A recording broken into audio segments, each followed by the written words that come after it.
7 to 8 hours of sleep is very important for heart healthy. ಈ sugar ಅಥವಾ diabetes ಅಂತ ಏನಂತೀವೋ ಅದರಲ್ಲಿ ಏನಂದ್ರೆ ನಮ್ಮ ದೇಹದ ಜೀರ್ಣ ಶಕ್ತಿ ಸರಿಯಾಗಿರಲ್ಲ. ಶುಗರ್ ಇರೋ ಪೇಷಂಟ್ಗಳಲ್ಲಿ ಈ ತರ ಸೈಲೆಂಟ್ ಕೊಲೆಸ್ಟ್ರಾಲ್ ಬ್ಲಾಕೇಜ್ ಹಾರ್ಟ್ ಅಲ್ಲಿ ಆಗೋ ಚಾನ್ಸಸ್ ಬಹಳನೇ ಹೈ ಇರ್ತದೆ. ಜಸ್ಟ್ 499 rupees ಅಲ್ಲಿ ಹೃದಯದಲ್ಲಿ ಏನನ್ನ ಬ್ಲಾಕೇಜ್ ಇದೆಯಾ ಇಲ್ಲ ಅಂತ ಹೇಳೋ ಒಂದು ಪ್ರಾವಿಷನ್ ನ ಮಾಡಿದೀವಿ. ಈಗ 2 ವರ್ಷದಲ್ಲಿ 15,000 ಜನರನ್ನ ಸ್ಕ್ಯಾನ್ ಮಾಡಿದೀವಿ ಬೆಂಗಳೂರಲ್ಲಿ. 30-50% ಬ್ಲಾಕೇಜ್ಗಳು ಇದ್ರೂ ನಾವು ಅದಕ್ಕೇನು ಆಪರೇಷನ್ ಮಾಡದೇನೆ ಕೇವಲ ಔಷಧಿಗಳಲ್ಲೇ ಕಂಟ್ರೋಲ್ ಮಾಡ್ಕೋಬಹುದು. ಯಾವುದೇ ಅಡ್ವಾನ್ಸ್ಡ್ ಟ್ರೀಟ್ಮೆಂಟ್ ಬಂದ್ರೂ ಡಯಟ್ ಮತ್ತೆ ಲೈಫ್ ಸ್ಟೈಲ್ಗೆ ಯಾವುದು ರಿಪ್ಲೇಸ್ಮೆಂಟ್ ಅಲ್ಲ.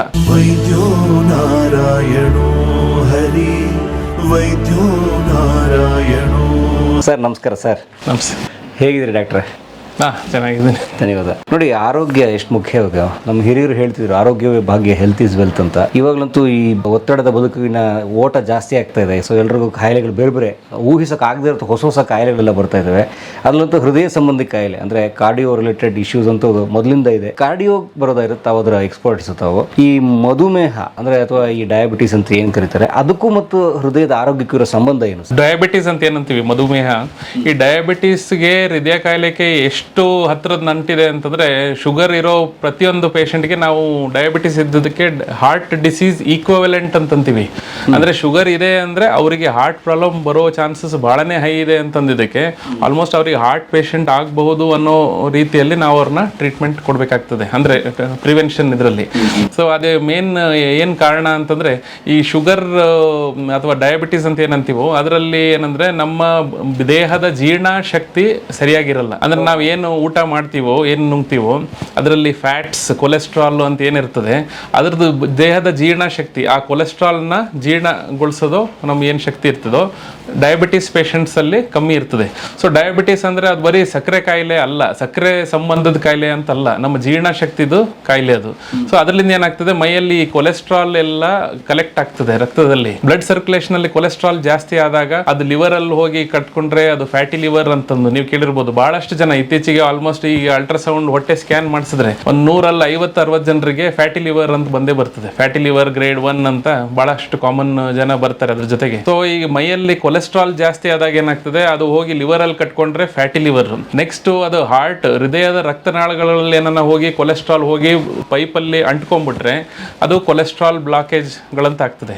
ಸೊ ಈ ಶುಗರ್ ಇರೋ ಪೇಷಂಟ್ಗಳಲ್ಲಿ ಈ ತರ ಸೈಲೆಂಟ್ ಕೊಲೆಸ್ಟ್ರಾಲ್ ಬ್ಲಾಕೇಜ್ ಹಾರ್ಟ್ ಅಲ್ಲಿ ಆಗೋ ಚಾನ್ಸಸ್ ಬಹಳನೇ ಹೈ ಇರ್ತದೆ. ಅದಕ್ಕೆ ಮೇನ್ ರೀಸನ್ ಒಂದು ಕೊಲೆಸ್ಟ್ರಾಲ್ ಹೈ ಆಗೋದು ಒಂದು ರೀಸನ್.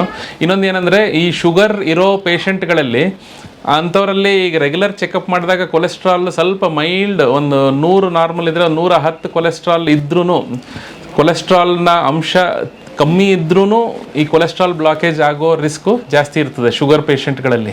ಸೊ ಹಂಗಿದ್ದದಕ್ಕೆ ಶುಗರ್ ಪೇಷಂಟ್ ಅವರು ಹಾರ್ಟಿನ ಹೃದಯದ ಹೆಲ್ತ್ ಅನ್ನ ಬಹಳ ಗಮನವಾಗಿ ನೋಡಿಕೊಂಡು ಪ್ರತಿ ವರ್ಷ ಸ್ಕ್ಯಾನ್ ಮಾಡಿಸೋದು, ಅದು ಬಹಳ ಎಚ್ಚರಿಕೆ ವಹಿಸಬೇಕು.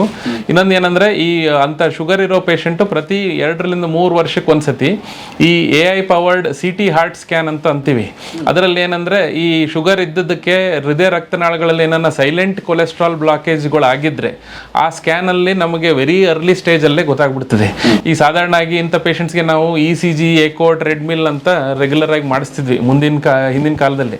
ಬಟ್ ಏನಂದ್ರೆ, ಈ ECG, ಎಕೋ, ಟ್ರೆಡ್ಮಿಲ್ಗಳಲ್ಲಿ ಇಂಥ ಸೈಲೆಂಟ್ ಬ್ಲಾಕೇಜ್ ಅನ್ನ ಕಂಡು ಹಿಡಿಯೋ ಚಾನ್ಸಸ್ ಬರೀ 70%. ಸೊ ಆಲ್ಮೋಸ್ಟ್ 30% ಚಾನ್ಸ್ ಅಂತ ಬ್ಲಾಕೇಜಸ್ ನ ಮಿಸ್ ಮಾಡ್ಕೋಬಹುದು.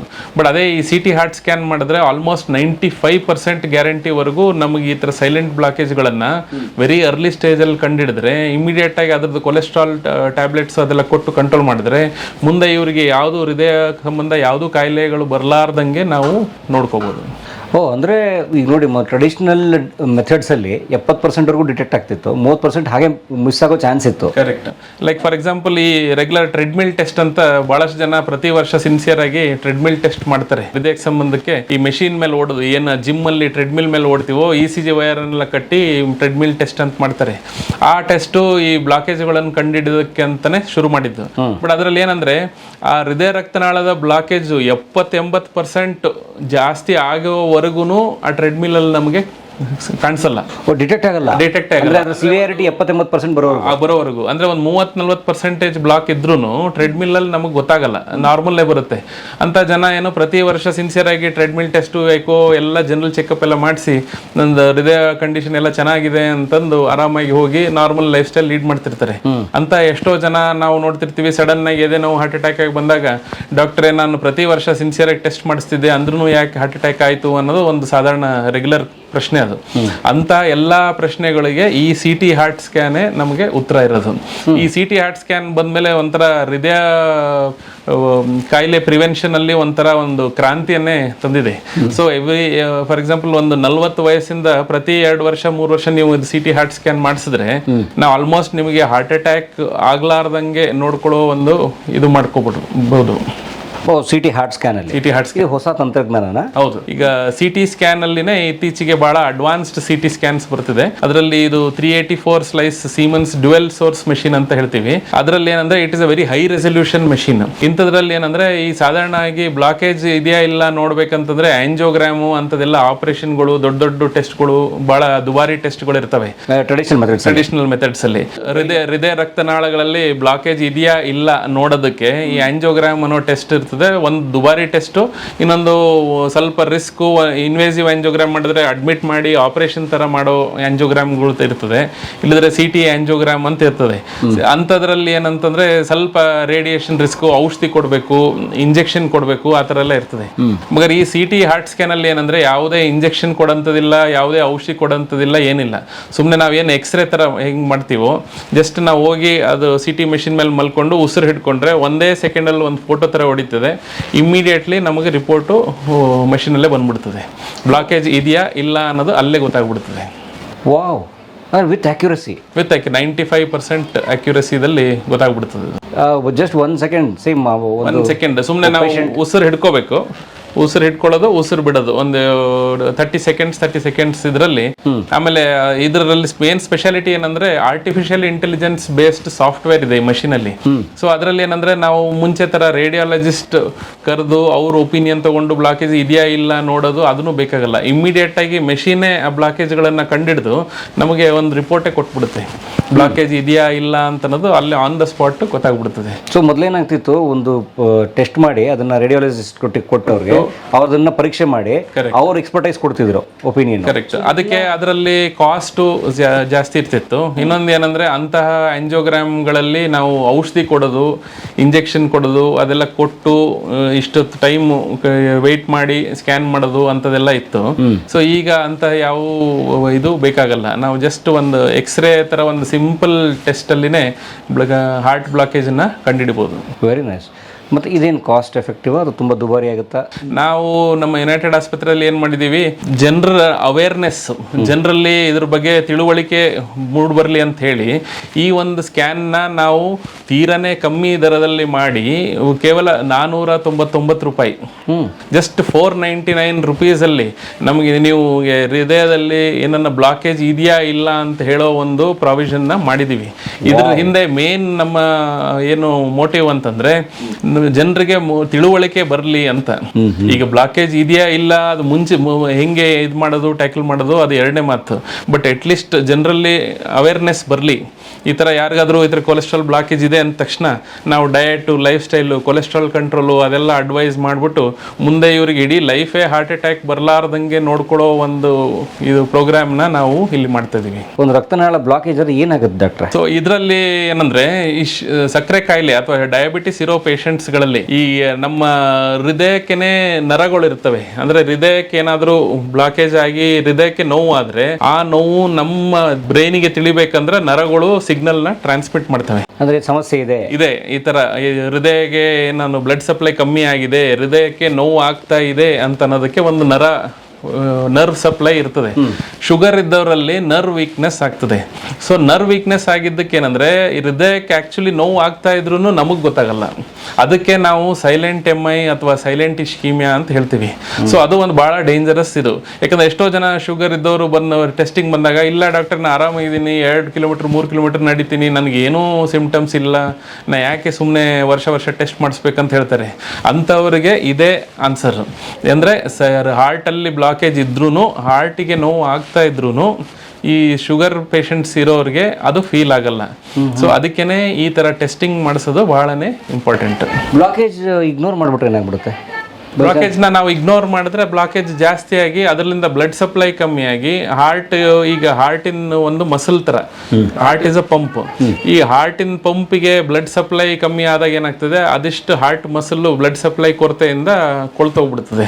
ಅದನ್ನೇ ನಾವು ಹಾರ್ಟ್ ಅಟ್ಯಾಕ್ ಅಂತ ಅನ್ನೋದು. ಆ ಹಾರ್ಟ್ ಮಸಲ್ ಡ್ಯಾಮೇಜ್ ಆಗ್ಬಿಟ್ರೆ ಏನಾಗ್ತದೆ, ಹಾರ್ಟಿಗೆ ಆ ಪಂಪಿಂಗ್ ಶಕ್ತಿ ಕಮ್ಮಿ ಆಗ್ಬಿಡ್ತದೆ. ಸೊ ಹಾರ್ಟ್ ವೀಕ್ ಆಗ್ಬಿಟ್ರೆ ಲೈಫ್ ಲಾಂಗ್ ಹಾರ್ಟ್ ವೀಕ್ ಆಗಿ ಅದರಿಂದ ಆಗೋ ಎಫೆಕ್ಟ್ಸ್, ಹಾರ್ಟ್ ಫೇಲಿಯರ್ ಅಂತ ಏನಂತೀವೋ, ನಡೆದಾಗ ಸುಸ್ತು, ಆಯಾಸ, ದಮ್ಮು, ಕಾಲು ಊತ ಬರೋದು, ಕಿಡ್ನಿ ಪ್ರಾಬ್ಲಮ್ ಸ್ಟಾರ್ಟ್ ಆಗೋದು, ಅದೆಲ್ಲ ಒಂದಕ್ಕೊಂದು ಲೋ BP ಆಗೋದು, ಅದೆಲ್ಲ ಇವುಗಳ ಕಾನ್ಸಿಕ್ವೆನ್ಸಸ್. ಓಹೋ, ಹಂಗಂದ್ರೆ ಒಂದು ರಕ್ತನಾಳದ ಬ್ಲಾಕೇಜ್ನ ಇಗ್ನೋರ್ ಮಾಡಲೇಬಾರ್ದು. ಡೆಫಿನೆಟ್ಲಿ. ಹಂಗಂತಂದು ಈಗ ಪ್ರತಿಯೊಂದು ಬ್ಲಾಕೇಜಿಗೆ ನಾವು ಹೋಗಿ ಆಂಜಿಯೋಪ್ಲಾಸ್ಟಿ ಮಾಡಬೇಕು, ಸ್ಟೆಂಟಿಂಗ್ ಮಾಡಬೇಕು ಅಂತ ಇರೋದಿಲ್ಲ. ಬಟ್ ಅರ್ಲಿ ಡಿಟೆಕ್ಷನ್ ಮಾಡಿಬಿಟ್ಟು, ಈಗ ಹೆಂಗಂದ್ರೆ ನಮ್ಮ ಸೆಂಟ್ರಲ್ಲಿ 30-50% ಬ್ಲಾಕೇಜ್ಗಳು ಇದ್ರೂ ನಾವು ಅದಕ್ಕೇನು ಆಪರೇಷನ್ ಮಾಡದೇನೆ ಕೇವಲ ಔಷಧಿಗಳಲ್ಲೇ ಕಂಟ್ರೋಲ್ ಮಾಡ್ಕೋಬಹುದು. ಸೊ ನಾವು ಈ ರೆಗ್ಯುಲರ್ ಜನ ಅದೇ ಹೆದರ್ಕೊಂತಾರೆ, ಇಲ್ಲ ಅಯ್ಯೋ ಬ್ಲಾಕೇಜ್ ಇದ್ರೆ ಏನಾನ ಆಪರೇಷನ್ ಮಾಡ್ಬಿಡ್ತಾರೆ ಹಂಗೆ ಹಿಂಗೆ ಅಂತ. ಆ ಥರ ಇಲ್ವೇ ಇಲ್ಲ. ಆಪರೇಷನ್ ಸ್ಟೆಂಟಿಂಗ್ ಮಾಡಬೇಕಂದ್ರೆ ಬಹಳಷ್ಟು ಒಂದು ವೆರಿ ಫ್ಯೂ ಇಂಡಿಕೇಶನ್ಸ್ ಇರುತ್ತೆ. ಪ್ರತಿಯೊಂದು ಬ್ಲಾಕಿಗೆ ನಾವು ಆಂಜಿಯೋಪ್ಲಾಸ್ಟಿ ಅಥವಾ ಆಪರೇಷನ್ ಮಾಡೋಂಗಿಲ್ಲ. ಕೇವಲ ಒಂದು 5-6 ಸಿಚುವೇಶನ್ಸ್ ಅಲ್ಲಿ ಮಾತ್ರ ನಾವು ಅದನ್ನ ಆಪರೇಷನ್ ಮಾಡೋ ತರ ಇರ್ತದೆ. ಇಲ್ಲದ್ರೆ ನಾವು ಕೇವಲ ಮೆಡಿಸಿನ್ಸ್ ಅಲ್ಲಿನೇ ಆ ಬ್ಲಾಕೇಜ್ಗಳನ್ನ ಟ್ರೀಟ್ಮೆಂಟ್ ಕೊಡ್ಬೋದು. ಮತ್ತೆ ಈ ಮೌನ ಹೃದಯಾಘಾತ ಅಥವಾ ಸೈಲೆಂಟ್ ಹಾರ್ಟ್ ಅಟ್ಯಾಕ್ ಅಂದ್ರೆ ಏನು ಡಾಕ್ಟರ್? ಸಕ್ಕರೆ ಕಾಯಿಲೆ ಇರೋರಿಗೆ ನರ್ವ್ ವೀಕ್ ಆಗಿ ಅದು ಹೃದಯಾಘಾತ ಆದ್ರೂ ಅವರಿಗೆ ನೋವು ಗೊತ್ತಾಗಿರಲ್ಲ. ನೋವು ಬದಲು ಏನೋ ಒಂಥರ ಸಡನ್ ಆಗಿ ಬೆಳಿಗ್ಗೆ ವಾಕಿಂಗ್ ಹೋಗುವಾಗ ಬೆವರು ಬರೋದು, ಆಯಾಸ ದಮ್ ಬರೋದು, ಸುಸ್ತಾಗ್ಬಿಡೋದು, ಸುಸ್ತಾಗಿ ನಡೆಯೋಕ್ಕಾಗ್ತಿಲ್ಲ, ಒಂದು 5 ನಿಮಿಷ ಕುಂತು ಬಿಡ್ತೀನಿ ಅಂತ ಅನ್ನೋದು, ಆ ಥರ ಆಗಿರ್ತದೆ. ಅಂಥ ಜನರು ಏನು ಮಾಡ್ತಾರೆ ಅಂದರೆ, ಒಂದು 5 ನಿಮಿಷ ಕೂತ್ಕೊಂತಾರೆ, ಒಂದು 10-20 ನಿಮಿಷ ಆಮೇಲೆ ಸ್ವಲ್ಪ ಆರಾಮ್ ಅನ್ಸಿದ್ಮೇಲೆ ಅಯ್ಯೋ ಏನು ಗ್ಯಾಸ್ಟ್ರಿಕ್ ಇರ್ಬೋದು ಆ ಥರ ಈ ಥರ ಅಂತ ಅಂದ್ಕೊಂಡು ಅದನ್ನು ನೆಗ್ಲೆಕ್ಟ್ ಮಾಡಿ ಅವ್ರು ಸಾಧಾರಣ ಡೈಲಿ ಲೈಫ್ ಸ್ಟೈಲ್ನ ಕಂಟಿನ್ಯೂ ಮಾಡ್ತಾರೆ. ಎಷ್ಟೋ ಜನ ಈ ಥರ ಸೈಲೆಂಟ್ ಅಟ್ಯಾಕ್ ಆದಾಗ ಹಾಸ್ಪಿಟ್ಲಿಗೆ ಕೂಡ ಹೋಗಿರಲ್ಲ.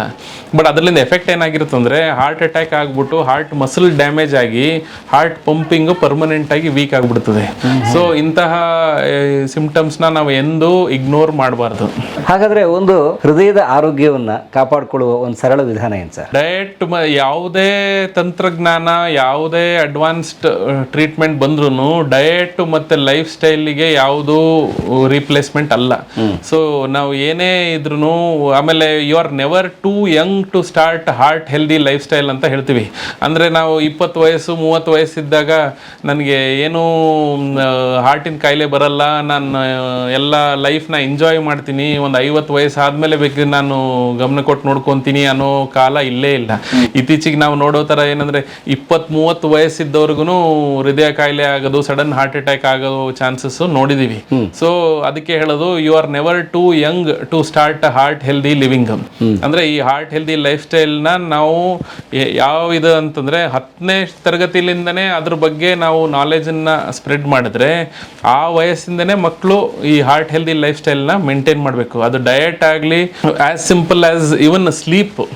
ಭಾಳಷ್ಟು ಜನ ನಾವು ಡಯಟ್ ಮಾತಾಡ್ತೀವಿ, ಎಣ್ಣೆ ಜಿಡ್ಡಿನ ಅಂಶ ಎಲ್ಲ ಮಾತಾಡ್ತೀವಿ, ನಿದ್ದೆ ಬಗ್ಗೆ ಯಾರು ಮಾತಾಡಲ್ಲ. For example 7 to 8 hours of sleep is very important for heart healthy.